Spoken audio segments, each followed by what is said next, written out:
নিচে না ধরুন তো ভাই, ঢাকেন না প্লিজ ঢাকেন না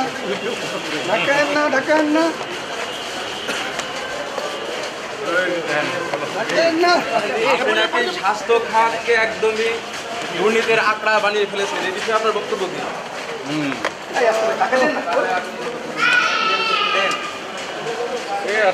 আপনারা দাঁড়িয়ে একটা সুন্দর বিষয় দিতে পারেন, তাই না?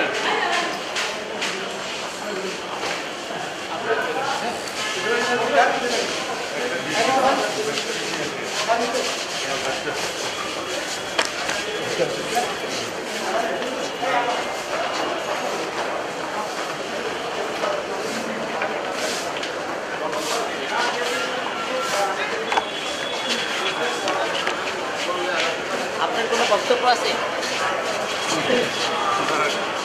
আপনি কত কোটি টাকার সম্পদের মালিক?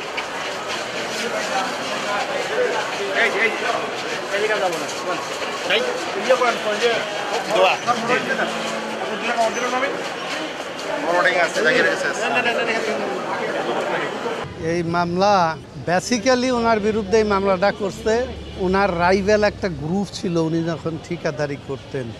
স্বাস্থ্য খাতে দুর্নীতি হয়েছে, এটা স্বাস্থ্য খাত দেখবে যে দুর্নীতি হয়েছে, এটা দুর্নীতির মামলা হবে। এটা তো জ্ঞাত আয় বহির্ভূত সম্পদের মামলা না, এটা স্বাস্থ্য খাতের দুর্নীতি আর জ্ঞাত আয় বহির্ভূত সম্পদের মামলা আলাদা জিনিস। উনি নিয়মিত একজন করদাতা, উনি যে কর দিছে আয়কর বিভাগে এনবিআর কর্তৃক তাহা সঠিকভাবে গৃহীত হয়েছে। সুতরাং ওনার আয়কর রিটার্নে যে সম্পদ পরিমাণ উল্লেখ আছে তার বাইরে ওনার এক বিন্দু পরিমাণও কোনো সম্পত্তি নাই।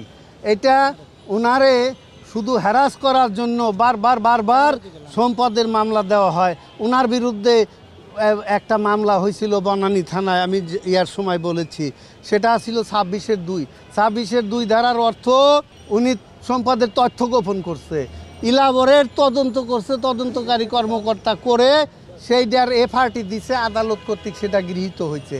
একবার সম্পদ যদি সঠিক বৈধ হয়, ওই সম্পদ ওই মামলার পরে সে আমেরিকায় নিয়মিত বসবাস করে, এই দেশে তার জ্ঞাত আয় বহির্ভূত সম্পদ থাকার কথা না।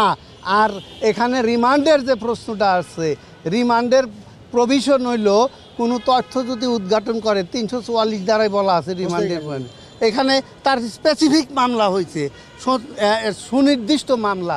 এই মামলা এটা ট্রায়াল হতে পারে, তার জামিনেও বাধা নাই, রিমান্ড দেওয়ারও কোনো যৌক্তিকতা নাই আমরা মনে করি। এবং আমরা শুধু মনে করি না, এটা আইনের দৃষ্টিতে এটা আমি যা বলছি সঠিক কথা বলেছি। এটা রিমান্ডটা আর জামিনের আদেশ পেন্ডিং রেখেছে। আমরা যতদূর ধারণা করতে পারি উনি চার্জের কোর্ট 18-9 তারিখে এইটা নিয়ে পূর্ণাঙ্গ একটা শুনানি হবে। Thank you. মানে আমাদের